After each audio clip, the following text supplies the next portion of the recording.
Good morning, everybody. Welcome back to Grand Rounds. Good to see you all. Thank you for joining us via Zoom as well. This morning we have Dr. Alison Wolfe, who is an assistant professor of medicine. She's a full-time palliative care and hospice physician and spends her time on the inpatient wards at University of Colorado Hospital.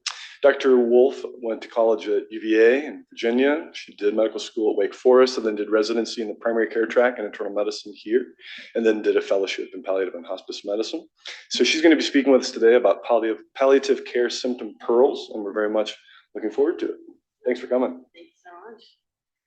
All right, can everyone hear me? Okay. All right, it's good to be back. It's good to see you guys.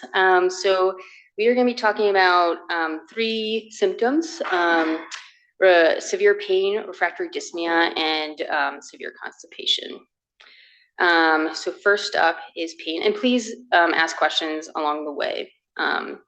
So just a quick word about epidemiology. Just assume that patients with cancer or severe illness at the end of life have symptoms, so screen for it. Even in illnesses that you might not think develop pain, usually have pain when you get near end of life, and the same goes for dyspnea. So just some barriers that I'm sure you guys are familiar with to pain management on the patient side.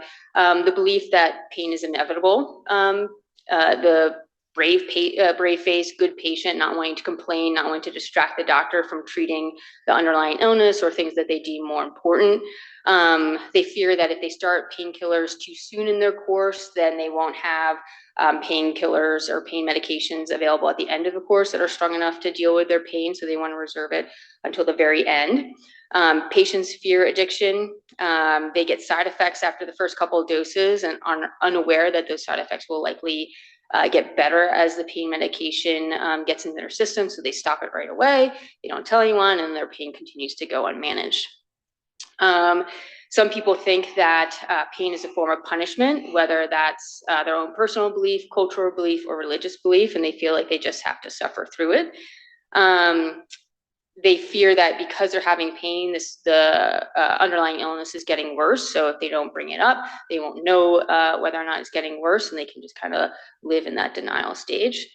And on the clinician side, we're so busy thinking about everything else going on. Usually pain is not on our radar, or we save it to the very end, or we do a cursory evaluation of it.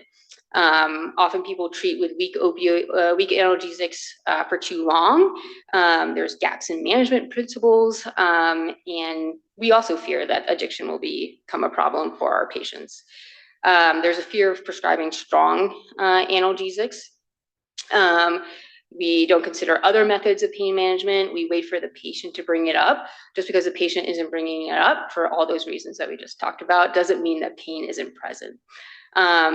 And then the big thing about pain management is you always want to make sure that you're following up and monitoring. If you make a change, you want to make sure that you have it on your radar to follow up and monitor that, because often patients won't, as we discussed, bring up pain, and they fear that they think that they're going to be bothering us if they say, well, this change in medication didn't work.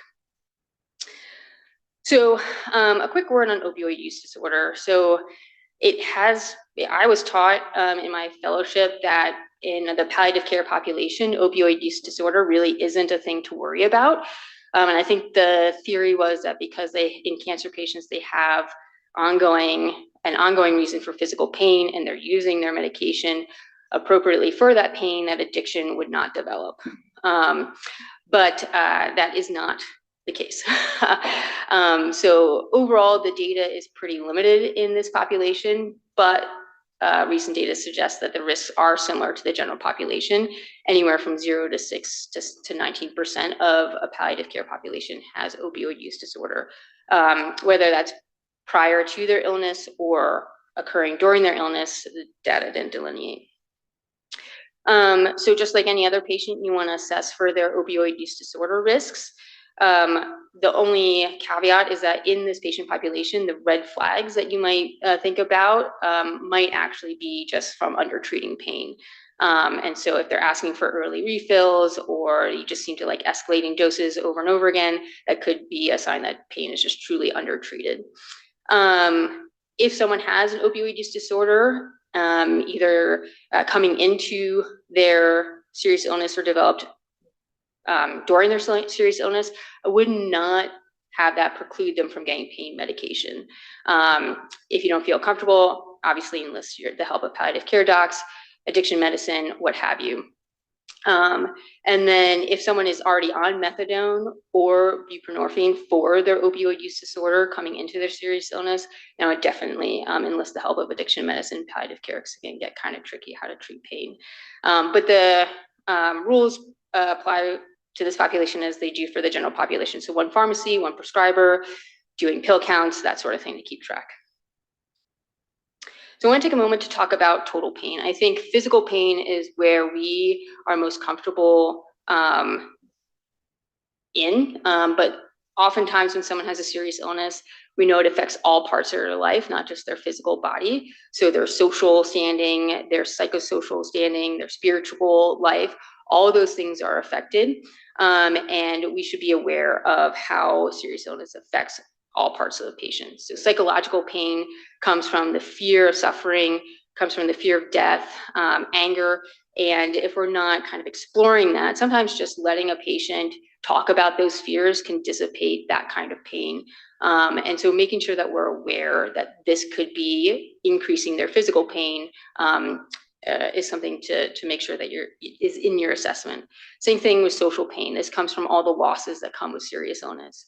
So the loss of their job, income, the loss of their standing in their family, their change in body image, all of these things can be affecting their pain picture. And spiritual pain obviously comes from all the existential distress that comes along with serious illness, weighing up the significance of life, asking why this is, or if someone is very strong in their faith, sometimes a serious illness can make someone's faith stronger, but also it can shake their faith. And when someone's faith is shaken, it can cause a lot of distress. And it's not uncommon for one of these other pains to show up as physical pain.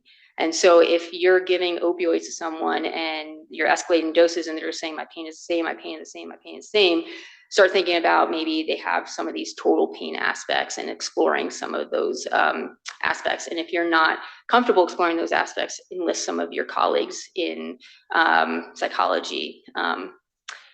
Outpatient providers don't have access to chaplains, right? It's not something, no.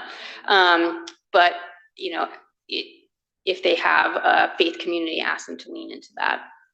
And certainly on the inpatient side, enlist chaplain support. So questions I've added to my pain assessment along the way, in addition to asking on a scale from 0 to 10 about what your current pain is, I want to know what their average pain is and what their worst pain is, so I get a full picture. Is it always a 10? Is it just only a 10? Sometimes it's mainly well controlled. I want to know at what level they take their pain medication. If someone is waiting until they're at like a 9 or a 10 to take their pain medication, then their pain medication isn't going to be as effective, and they're always going to be chasing their pain, and we're never going to get it under control.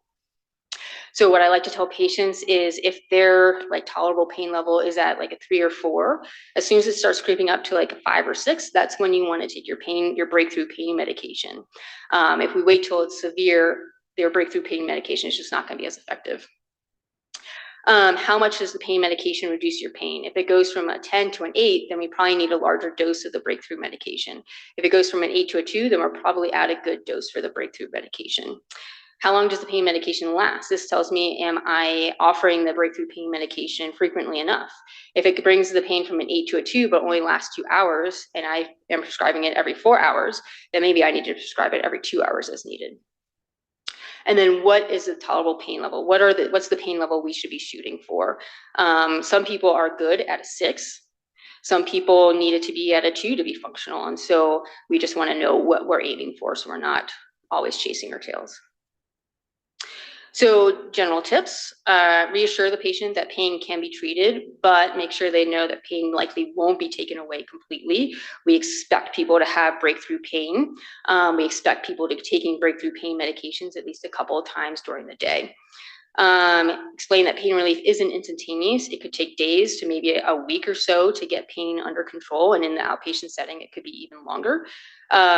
Make sure we're explaining the side effects so that people don't stop your pain medications before they even take effect. And then again, regular assessment. So we want to start with the oral route whenever possible. We want to start with short-acting medications if they're opioid naive. If they're in constant pain, you want to consider regular dosing. So if they're opioid naive and you don't want to start a long-acting just yet, you can schedule the short-acting around the clock so that if they get drowsy, they don't take it and they just have to wait a couple hours for it to get out of their system rather than 8 to 12. We want to follow the WHO ladder. We want to individualize regimens. Think about the cause of pain, try to target directly, and always be thinking about our adjuvants when we can. So opioids are the treatment of choice for severe pain. They are safe. You just want to avoid morphine in any renal dysfunction or liver disease. And I usually, whenever someone has even the least bit of an AKI, I usually don't prescribe morphine.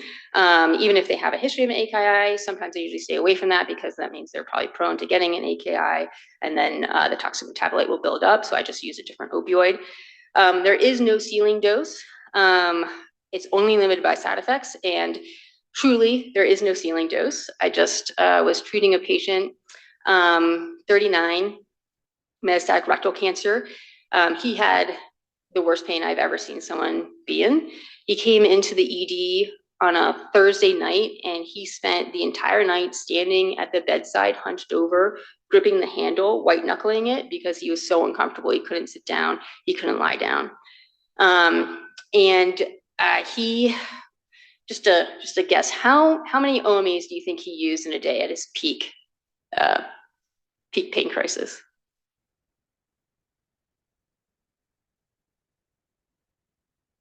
Close to 18,000 OMEs. Yeah, he was using over 700 milligrams of IV Dilaudid in a day. He was on a basal of 10 milligrams an hour and a demand of 12 milligrams push every 10 minutes as needed. And that still didn't get him pain control. And some people think, we were all like, well, at some point you have to be maxed out, right? Your receptors are just like saturated. But anytime we went up on the dose, he said he felt a difference. And he had a huge anxiety component to his pain as well. So at one point he was on this 10 milligram an hour Dilaudid drip and a 0.1 milligram Versed drip, and getting boluses of Versed 1 to 2 milligrams throughout the day. And he was still awake and alert and not on any oxygen. And so really there's no ceiling dose for opioids. Intolerance is rare.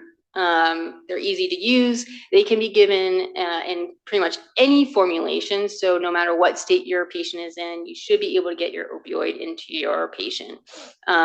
Whether that's, yep. Yeah. So he was actually on so much Dilaudid that the pharmacy reached out to us and said the central pharmacy didn't have enough vials of Dilaudid to make his PCA. So we had to switch to fentanyl. And he's stuck in the hospital because no inpatient hospice has the supply to give him those doses.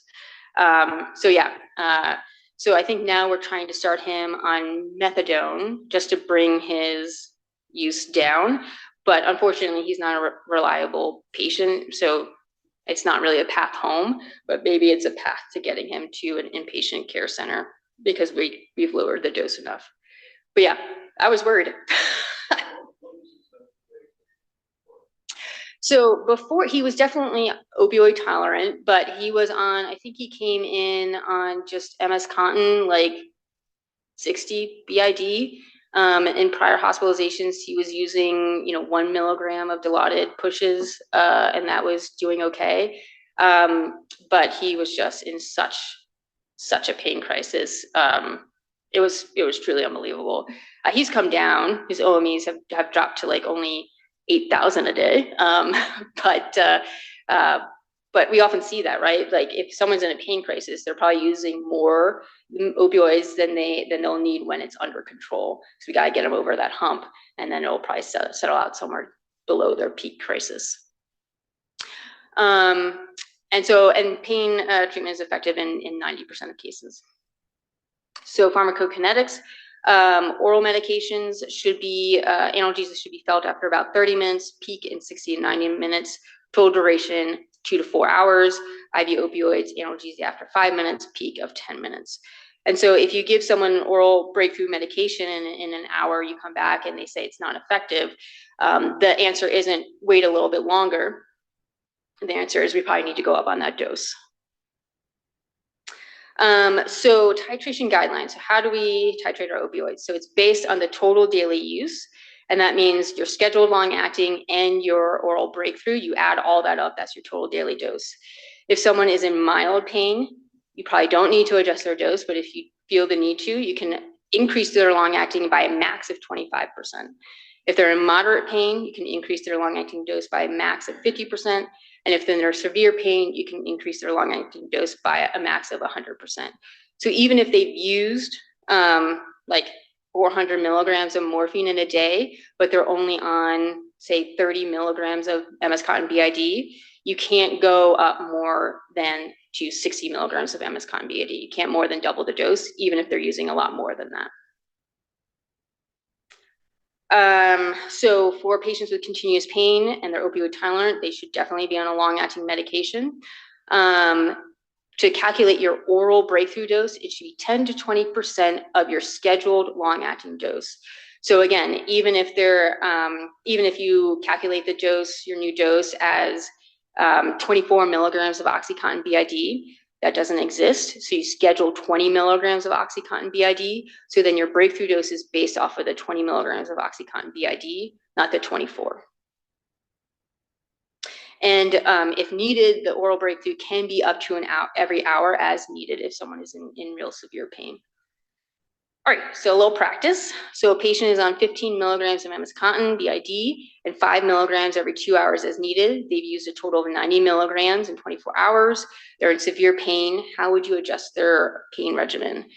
Do nothing, increase MS-Cotton to 45 BID, increase MS-Cotton to 30 BID, increase the breakthrough dose to 10, increase the MS-Cotton to 30 BID and the breakthrough dose to 7.5.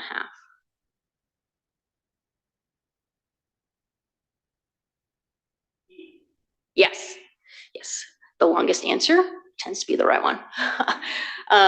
So yeah, so you can't go up to 45 BID, even though that's what he's averaging, because it's more than double the long acting dose.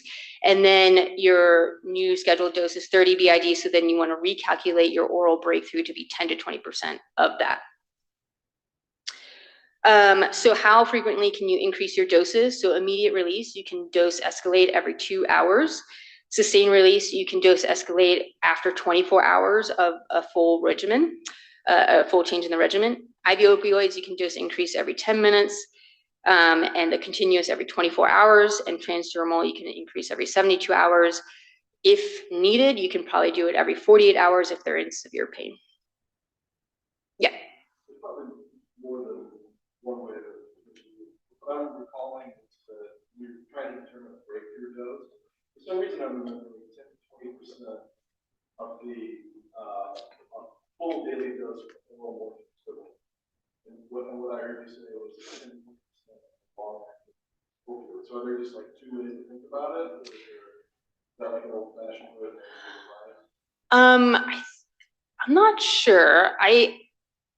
My practice is 10 to 20% of the scheduled long acting. And I think I just was looking this up again. I think it is of the scheduled long acting, just so that you have that ratio. Because oftentimes the oral morphine equivalents that you calculate are going to be higher or maybe even lower than what you schedule. And so because of just how of the formulations of the pills, so you want to make sure that the ratio is of the scheduled dose. So you're not giving, so you don't want like a huge breakthrough dose and a, not as big of a long acting. You want to make sure that your long acting is doing most of the work. Ideally, if someone is on their correct long acting regimen, they're only using their breakthrough dose maybe 2-3 times a day. And it shouldn't be more, they shouldn't be getting the majority of their opioids through their breakthrough pain. If they start using their breakthrough pain 4 or 5 times a day, then you probably need to go up on the on the long-acting and adjust your breakthrough. Yeah. So the big fear of everybody for opioid side effects is respiratory depression. This can occur at initiation, when you increase the dose, when you rotate opioids, but it is a very rare side effect. If you titrate your opioids correctly, this really should not happen. And usually you have kind of indicators that it's leading up to it. So people usually get sedation before they get respiratory depression. But I've only seen someone get respiratory depression once, like true respiratory depression once in the last 8 years I've been doing this, and that was because she developed an AKI, was on morphine, and it built up in her system in a way that we didn't expect. So constipation is the one side effect of opioids that never goes away. So as soon as you schedule an opioid, you're scheduling a laxative. If you're giving someone a short acting and you say if you're going to be using this more than a couple times a day, you should be taking a laxative daily. So we want to prevent constipation. So how do we rotate opioids? So this is the equal analgesic dosing guideline. This is the one that's used at UC Health. You might see other tables out there with different numbers, but this is the one that we use and the one that I grew up on. So this table means that 10 milligrams of IV morphine is equivalent to 7.5 milligrams of oral Dilaudid. 7.5 milligrams of oral Dilaudid is equivalent to 20 milligrams of oral oxy. 20 milligrams of oral oxy is equivalent to 1.5 milligrams of IV Dilaudid, and so on and so forth. So how do we rotate? So we consider rotation when the pain is inadequately treated, you're getting to moderate to high doses of opioids, or patient is developing side effects. So first we calculate the total daily dose. Again, that's scheduled plus your PRN. You calculate your equal analgesic dose, which we'll go over in a second. You dose reduce to account for incomplete cross tolerance, which means that they will develop a tolerance to the opioid they're on, but that does not carry over to the new opioid. So if you do a 1-to-1 conversion, they'll probably get some sedation with that conversion. If the pain is severe and poorly controlled, you can consider not doing the dose reduction, but I almost always do the dose reduction. I'm more conservative. I want to be on the safe side. And then once you get your new total daily amount, you want to divide that dose by however much you're going to schedule it, either BID or TID, so divide by 2 or 3, and then adjust your breakthrough accordingly. So this is the equation. You want to put your known opioid dose, your 24-hour dose, over X, your desired opioid, which is equivalent to the known opioid equivalent, so that 20 milligrams for oxy or 7.5 milligrams for oral Dilaudid, over the equivalent of your desired opioid. So you solve for X and you get this equation, which is really the only equation that you want to know. I'm sure there are apps out there, but I don't use them, so I can't recommend any of them to you. I'm sorry. So this is how you would do it. So you want to convert 15 milligrams of oral Dilaudid to oxycodone. So the equivalent of oral Dilaudid is 7.5. The equivalent of oxycodone is 20. You plug them into the equation and solving for X.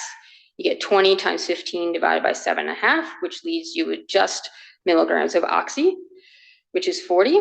You dose reduce by multiplying by 60%. You get 24. 24 divided by 2 is 12 BID. That's not a formulation that we have. So you would schedule 10 milligrams of OxyContin BID, and then you would do 10 to 20% of that. So 2 to 4 milligrams. So you could do 2.5 milligrams of oxy every 4 hours as needed. So we can do a little practice. People have their calculators on. So patient is on 60 milligrams of oral morphine twice a day. They're using additional 80 milligrams of PRN morphine, and you want to convert to oxycodone.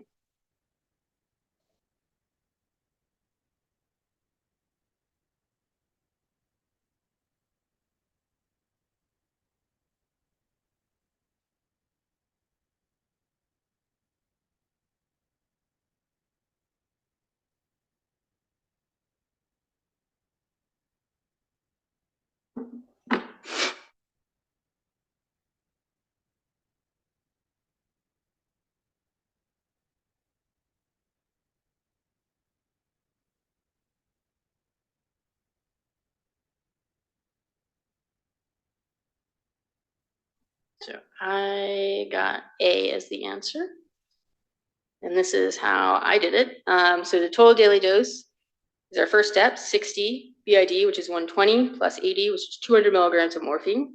We plug it into our equation. We're converting to oxycodone. So the equivalent is the 20, and the equivalent of oral morphine is 30. We solve for X. We get 133.3. Repeating, we multiply that by 0.6 for our dose reduction. We get 80 milligrams of oxycontin. So that's our oxycodone. That's our new total daily dose of oxycodone that we want to schedule. We divide that by 2 to get our dose of 40 milligrams BID. Then we calculate 10 to 20% of that, which is 80 total. So 8 to 16 milligrams of oxycodone PRN. So you could do a 10 milligram of oxycodone. You could also do a range. You could do 10 to 15, which would be fine as well.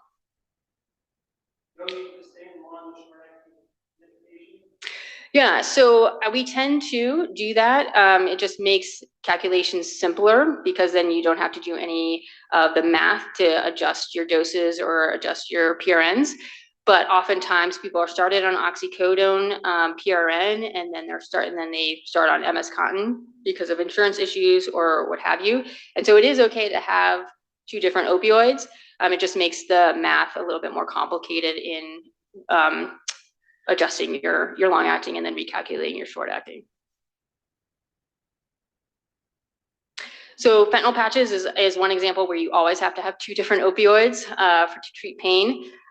Personally, I dislike fentanyl patches. I think they're a pain in the butt.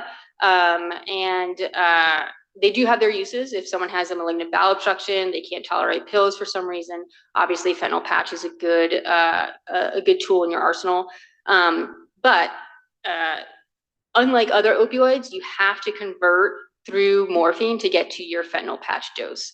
And you have to convert through morphine to get to your breakthrough dose. So if someone's on a fentanyl patch, to calculate their breakthrough dose, you'd have to convert the fentanyl patch to oral morphine. And then if you're using something else besides oral morphine for your breakthrough dose, you then have to convert that to your breakthrough dose. Then to calculate your new fentanyl patch, you have to convert your breakthrough dose to morphine, convert your fentanyl patch to morphine, add that together, get your new oral morphine equivalent, divide that by 2 to get your fentanyl patch, and then convert that back to morphine and convert it back to your PRN dose. So it becomes quite complicated in math, lots of areas to make mistakes in your calculations. And it's hard. And obviously, if someone is in acute pain, doing a fentanyl patch isn't ideal because you can only change it every 2 to 3 days. And so it's hard to get on top of acute pain with a fentanyl patch. So just a quick word on adjuvants. We want to consider this when pain is suboptimally controlled. We're limited by side effects of our opioids. They have multiple types of pain. We're trying to decrease the amount of pain, opioids they're using. So some examples for bone pain, you can use NSAIDs. We almost always use dexamethasone, which is a great medication, not only for pain, but for nausea, for energy, for appetite. So you can use that medication. It's a lot of areas that our patients are usually struggling with. Infected soft tissue, always think about antibiotics. Oral antibiotics should not preclude someone from going on hospice if that's what you're worried about, unless that oral medication happens to be like $1,000 a pill. Muscle spasms, think about your benzodiazepines, and then obviously neuropathic pain, think about tricyclics, gabapentin, pregabalin. Our non-pharm treatments, radiation, nerve blocks, always think about that. Total pain, get some psychosocial support involved if you can. Quick note on methadone. So methadone is an excellent pain medication, incredibly potent, but it's very tricky to deal with. And so if you're thinking about using methadone, for pain, I would definitely involve palliative care. And we usually generally don't think about methadone until they're reaching maybe like 1,000 OMEs a day. Once someone is on methadone, they're usually on it for life because there is no math to convert someone from methadone back to a non-methadone opioid. We can convert to, but there's no math to convert back. So we usually save that for the end. Methadone is, though, one of the only opioids that helps with neuropathic pain. So if someone has large component neuropathic pain that you're just escalating doses on, you could think about sending in palliative care for some methadone as well.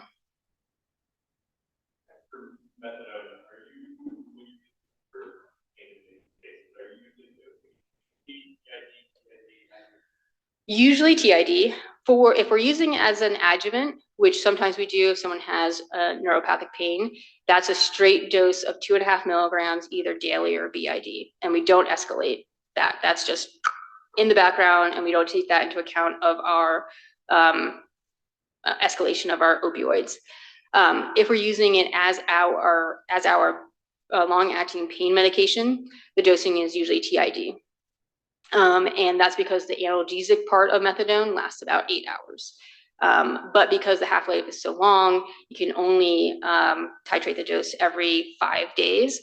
And the initiation is trickier than with other opioids. And you have to make sure the patient is going to be reliable more so than any other opioid, because it is the half-life is so long.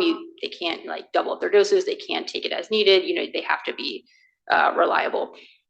Additionally, you have to make sure that someone is going to prescribe the methadone, feels comfortable prescribing and managing the methadone. So in the hospital, we always want to make sure that we have a prescriber on the outside to take over the methadone if we initiate. And if we don't, then we just have to figure out their pain regimen with a non-methadone opioid. All right, any other questions on pain? Generally find that for neuropathic pain, only methadone is effective, or the others aren't effective, or they're not as effective as methadone? They're not as effective as methadone. Opioids help with neuropathic pain, but methadone really is the one that really helps with neuropathic pain. Which isn't to say you can't use other opioids for neuropathic pain, but the response probably won't be as great. Also, just a reminder, this is for palliative care folks. This isn't managing your non-cancer and non-serious illness pain. Yeah. So what are your concerns about respiratory suppression?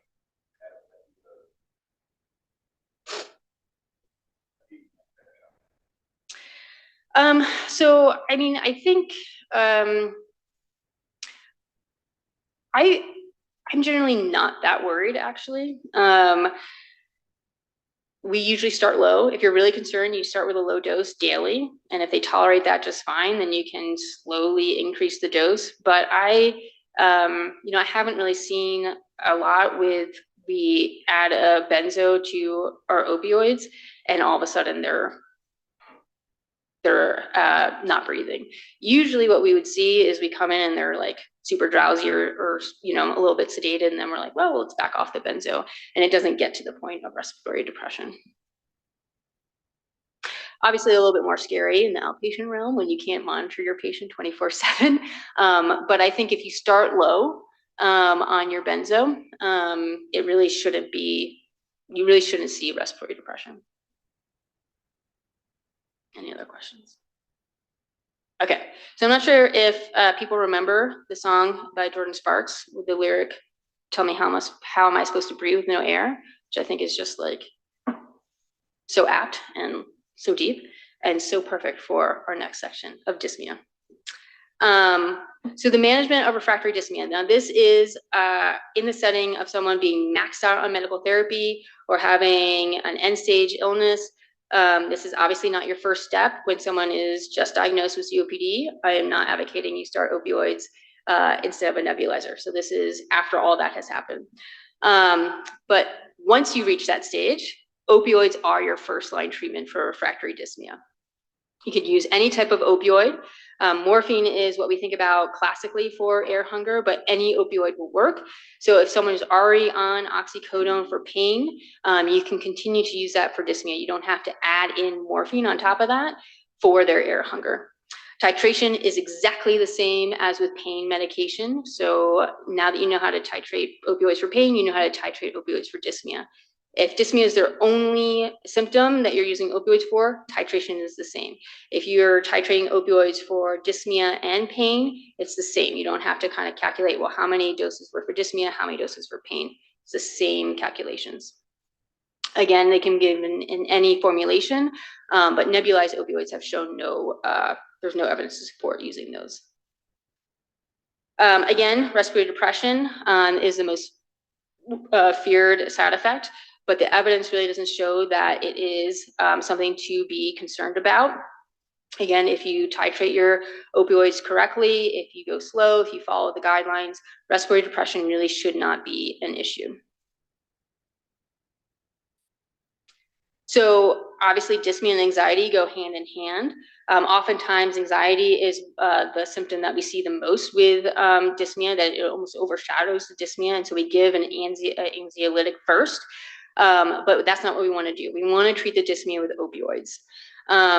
If after treating the dyspnea, they're still having anxiety, then you can add in an anxiolytic. But anxiolytics really haven't shown, the data doesn't really support that they actually treat dyspnea. It just treats the anxiety associated with it.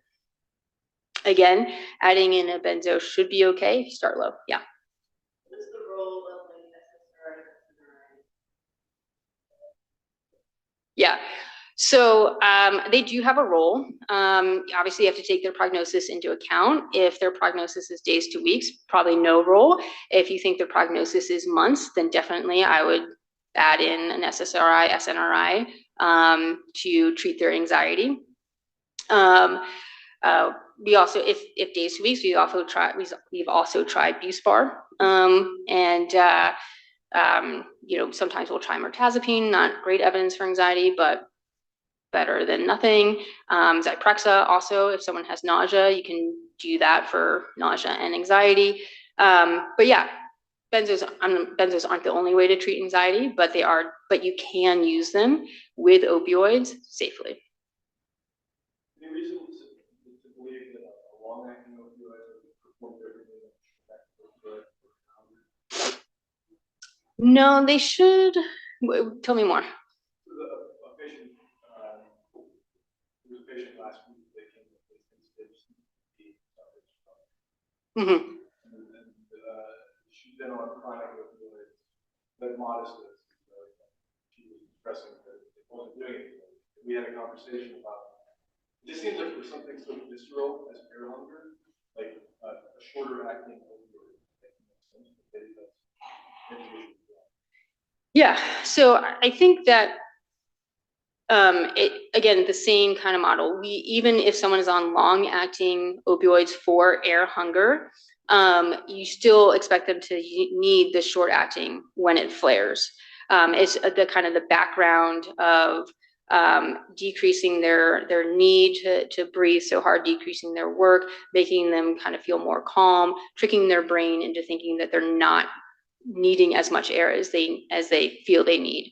And so it should kind of be background, bring it down, and then they'll still have flares. And obviously the short acting is what's going to knock that flare down because it'll be more quick acting. And the question was, should you take her off the long-acting opioid, bring it all to short acting versus add in the short acting? I don't think so. My intuition would say probably increase the long acting and then readjust your short acting so that she's just getting more opioid to treat that symptom. So the more, if you increase the long acting, hopefully that brings down the kind of average of her air hunger and then making the flares less frequent and less severe. And then with the increased short acting dose on top of the increased long acting, the increased short acting should be more effective to knock those flares down. Yeah. Other contributing factors to dyspnea, secretions. You can use scopolamine, atropine, glycopyrrolate. Obviously, these come with side effects, and so obviously it's a risk-benefit burden conversation before starting. Some people try these and they're like, yeah, my secretions are great, but my mouth is so dry, I can't stand it, and they come off of it, which is totally fine. 68-year-old male, end-stage COPD, presents with worsening dyspnea, cough, treated for exacerbation, cough is better, still feels short of breath. He's on max medical therapy. How would you treat this patient?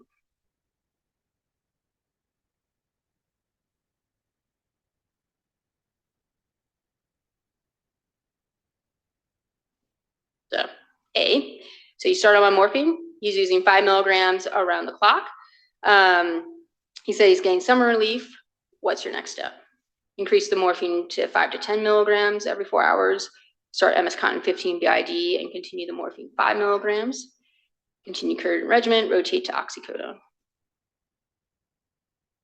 A lot of this when I struggle with that these patient outpatients, but their goals are because he's telling me one global express and one profit full code. And a lot. I don't know if you still start marketing that thing and keep saying I'm full express, but I guess it was my I would, because again, really what this should do is not affect their respiratory, it shouldn't cause respiratory depression. What it should do is should make their air hunger less so that they can do more with their life. It should make their life easier. They should be able to get around better. They should be able to maybe go out and garden again. And it really shouldn't hasten their death at all. It should really just be controlling your symptoms.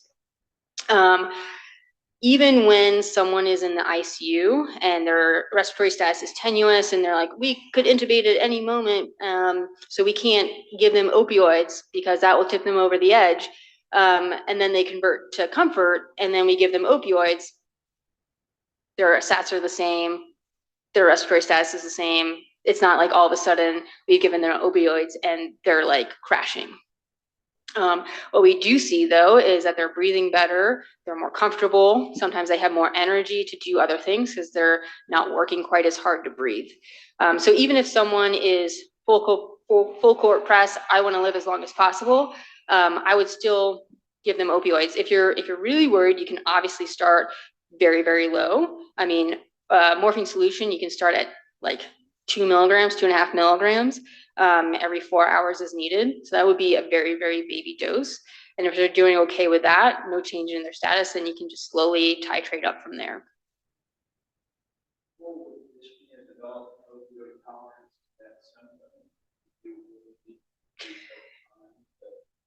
Most likely you'll have to increase over time, just like pain. So that could be a combination of things, either developing tolerance to the opioid or their illness is progressing, their dyspnea is getting worse, and you just have to kind of catch up with the symptoms. What happened to oral morphine sulfate? That's where I used to prescribe that. Now it's always liquid. Were there not once tablets for oral morphine sulfate? Anybody prescribe that drug? I don't see it enough.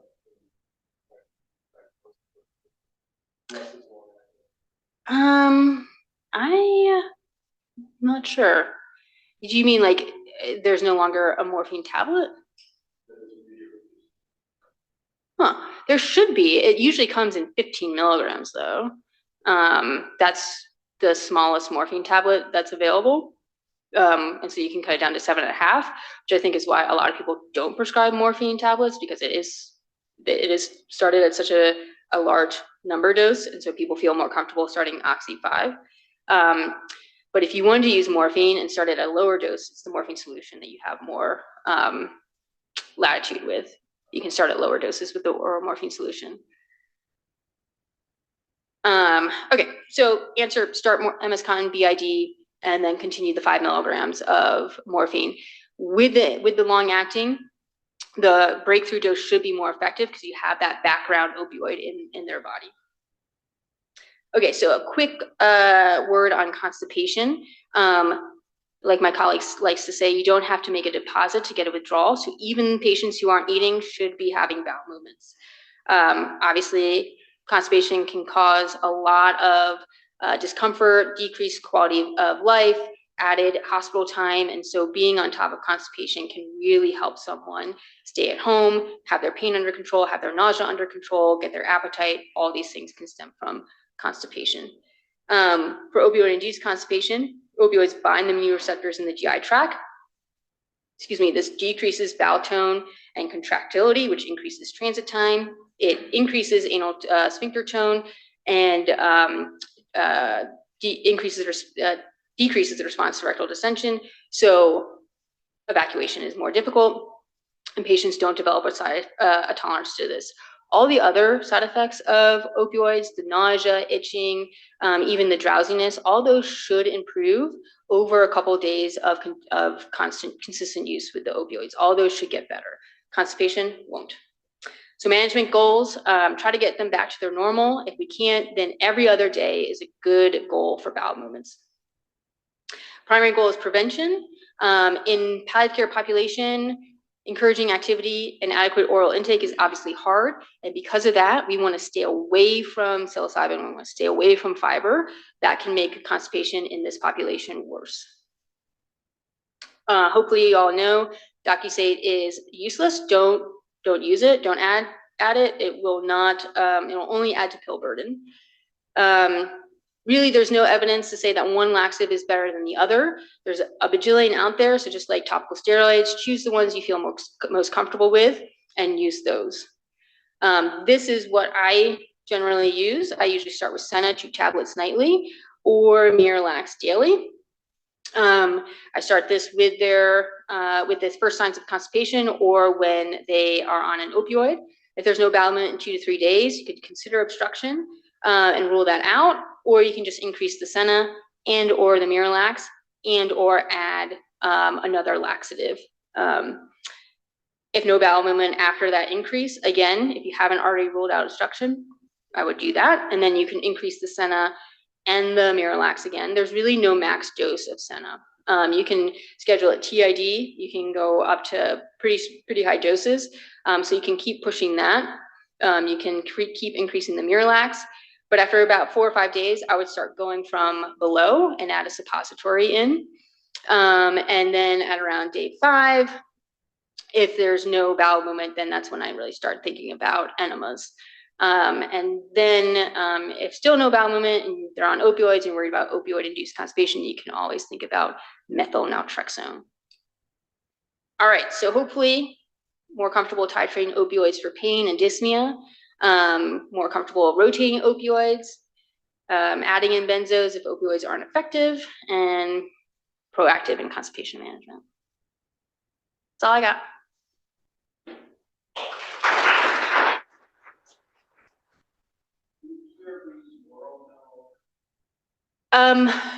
No, not usually. Usually mineral oil we use for an enema. But I suppose there's no reason. When I was training, the GI guys, oral, mineral oil,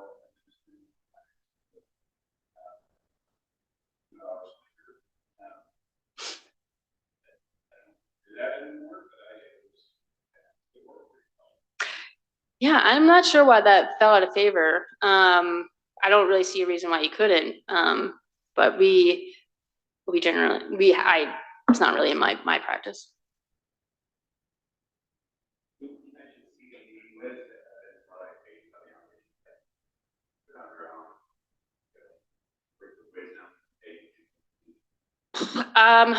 I would say that if it works for them, they can keep using it. I often tell, obviously, evidence is hit or miss with CBD. If they want to give it a try, they can. If it works, great. If not, then I would just tell them stop using it. I don't routinely bring it up, though.